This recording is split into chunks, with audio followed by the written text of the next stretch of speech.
What was that? What kind of activity? Constructive activity. Constructive is activity. The uniqueness of O2. Hmm? It's the unique part of O2. Okay, ready? Are you ready, John? Ready, and you count and go at will. You have been involved with occupational therapy and a number of other of our peer professionals, professions. What is the uniqueness, in your opinion, of occupational therapy? I think actually its uniqueness is the fact that it is creative activity. That is the use of some activity, and that is in one way where some of the breadth of occupational therapy comes in, because we can use any activity from something very, very light, small, close finger motions to to actually utilizing all of the muscles of the body to perform some activity. So that the scope is so wide because of the varied things that we use as treatment and the variety of patients with whom we work. And more or less putting the two together, you see that occupational therapy covers the waterfront. Mm-hmm. Really gives us opportunity to use any activity, but that also means that the occupational therapist has got to have a broad concept of what she is going to do, and she or he is going to do in treating patients with certain disorders, in some cases disorders which they have never met before, so that they have to become acquainted with the disorder itself, the thing that it does to the patient, what the patient's reactions are, and how his reactions may perhaps be changed if it is necessary for them to be, or what the line of procedure is to be in working with the patient. The occupational therapist does a large part of that selection. It is prescribed by the doctor. He usually does not say, use this and this modality. Mm-hmm. He very seldom does, as a matter of fact. He leaves the actual application of the treatment to the occupational therapist, which is, I think, one of the broadest programs or activities that we have, in that there is such a wide selection from which the occupational therapist has to choose for the treatment of her patient. In your dual role of occupational therapist and physical therapist, there is a blend of activities for the treatment of a patient. However, there is also some disagreement in that blend. And I wanted to ask you whether you felt that the occupational therapist was assertive enough in presenting her case of her abilities. I think that's a very hard question to answer. Obviously, we do go wrong in some instances, and yet we have the collection of activities that exist to choose from, and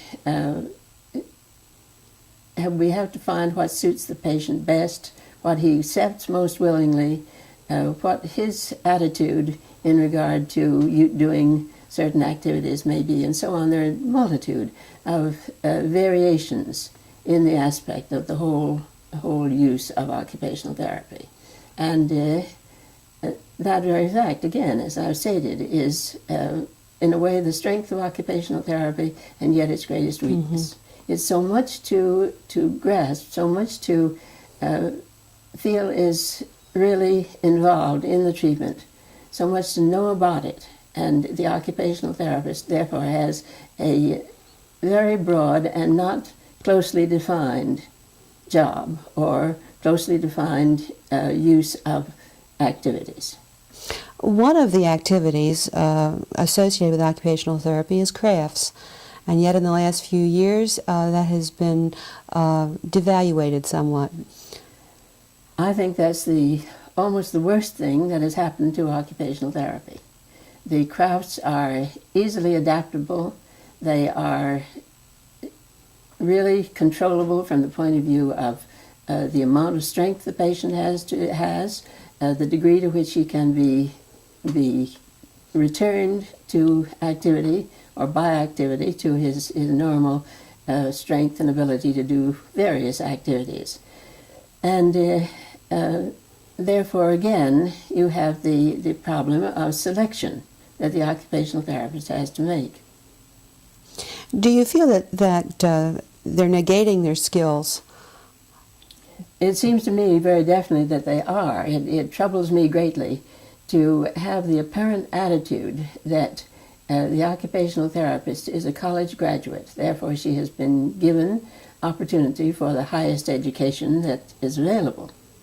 She can go as high as she wants, up to a PhD and so on. But in treating her patient, I think that she should use the craft activities, which perhaps is too broad or too distorted a description, but that she should not throw away any of the assets that she has. And at the present time, it seems to me that almost the average occupational therapist is doing exactly that, is throwing away the skills that she should be using and is negating the value of them. Why that is, I don't know, except that somehow the skills don't stand as high as the fine arts. The fine arts are accepted by the persons who practice them, and they are looked upon with great respect by anybody who watches the development and the application of treatment or application of interest that the fine arts create.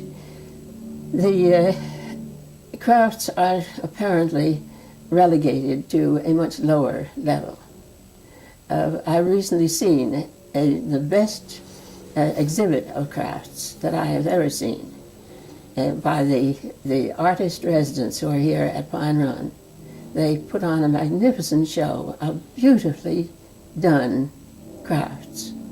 And I stood looking at that exhibit one day when it was here and thought, if only occupational therapists could see these crafts as they are, as requiring as much application, as much knowledge, as much ability as the fine arts, and yet should not be thrown aside because I think in too many cases the occupational therapist doesn't know the craft well enough. She has been contemptuous of it, which I think is rather too strong a term to use, but she's had a certain attitude of, oh, the crafts aren't worthwhile. And therefore she has not put into her own efforts to broaden her ability and her knowledge that she should put in. She has delegated or has set aside the crafts as more or less playtime sort of thing. Nothing of high use in promotion of strength and development of the patient. I think for the general public, they sometimes have a misconception that it is crafts for craft's sake in occupational therapy, and this is not true. No, sometimes some people think that the crafts are made so that they can be sold. The patient can make a little money. Well, that is really beside the point. It doesn't matter what is done with it eventually, but it must accomplish its purpose along the road as it goes. So that you have a treatment goal in mind with the crafts, and the ultimate idea would be psychologically, if this patient does not think about crafts in a proper sense, then the treatment is poor treatment. Yes, it may well be. If the patient doesn't actually acquire skill and interest by the use of the craft, then it has not really been fully and properly applied. He hasn't been taught the possibilities that it opens and the reasons for its being used. Even though he may be told, he still doesn't connect the doing the thing to the treatment aspect of it. What crafts did you learn when you came into occupational therapy? I took a course in printing and some work on basketry and a certain amount of woodworking. That was practically all. I was really very little equipped to do what I was pretending to do, and yet somehow I got away with part of it at any rate, and I learned a tremendous amount myself. So that while I didn't really go on to any great extent specializing in crafts, because I had gone over more or less into the management area, direction, and the school organization and so forth, as contrary to the actual study of the activities. Basketry, of course, is something of a joke, as you know, and yet when you do it, it's an entirely different thing, isn't it? It can come back to be a perfectly respectable and a very valuable type of treatment. What about the discussions that students have at school? And you've certainly had a career of teaching for 29 years and directing program. But when they sit down with their peer professionals and the peer say that I can do this, this, and this, and the students don't seem to come back, or at least they didn't, in your reflections. You know, they somehow seem to have an inferiority complex about using the crafts. The physical therapists have exact modalities which are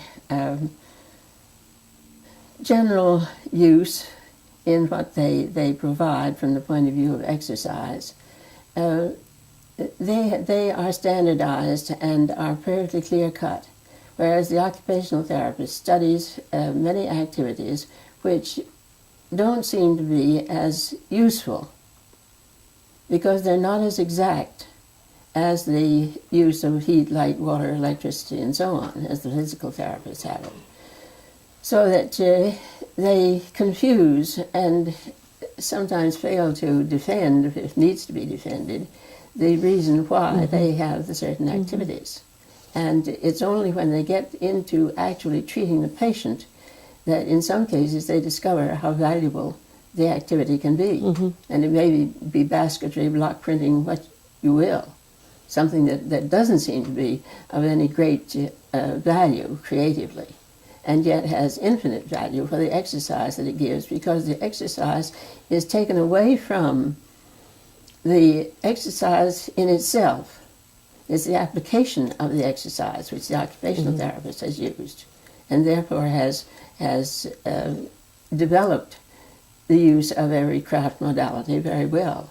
And yet the fact that the craft is not a particularly saleable thing, is not something that is in general high demand and so forth, it is sometimes negated as anything but the treatment, and the treatment is less emphasized than or rather the craft is less emphasized than the actual treatment.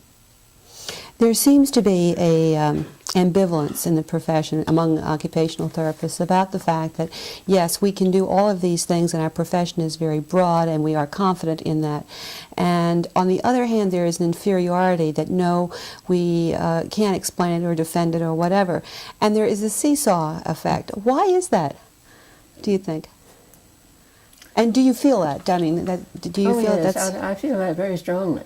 And I think it's one of the problems that the occupational therapist is not sure enough of the value of what she is doing as the physical therapist is.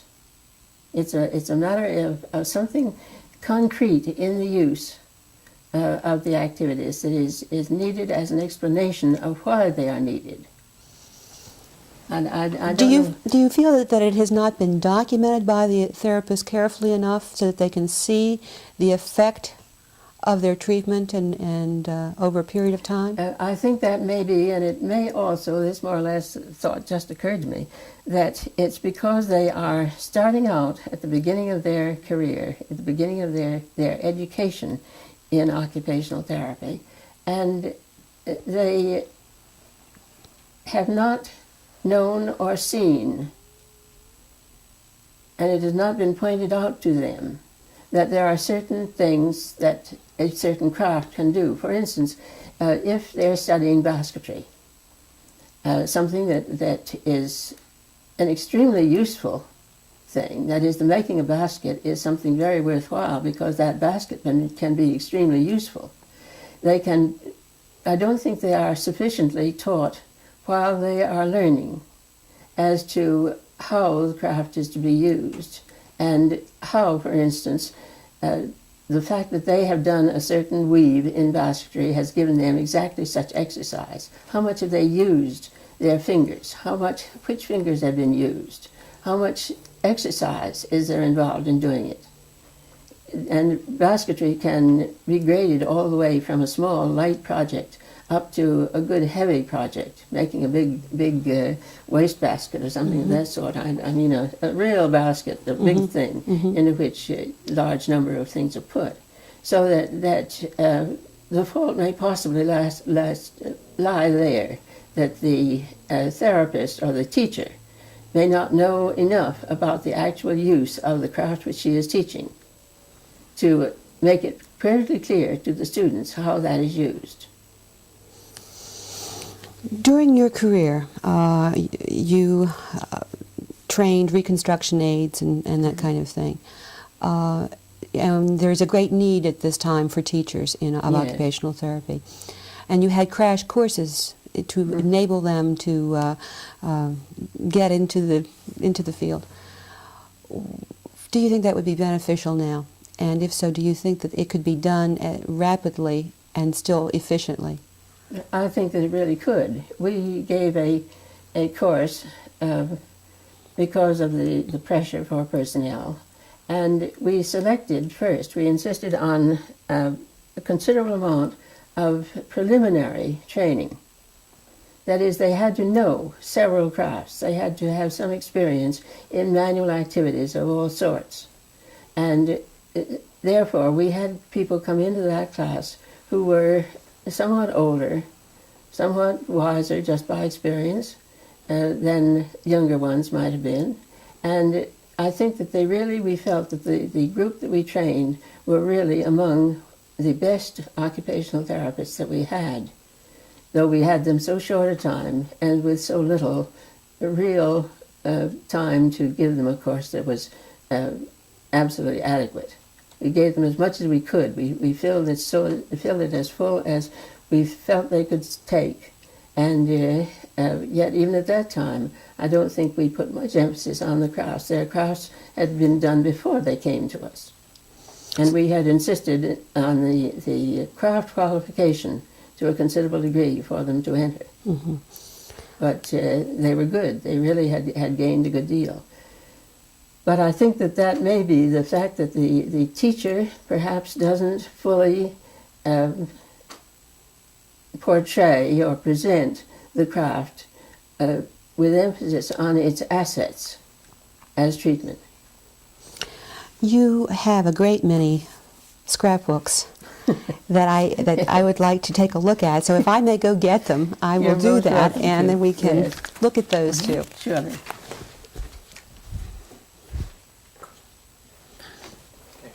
Am I just talking gobbledygook? No, she's... Am I just talking gobbledygook? You're all right with the war emergency course was not identified.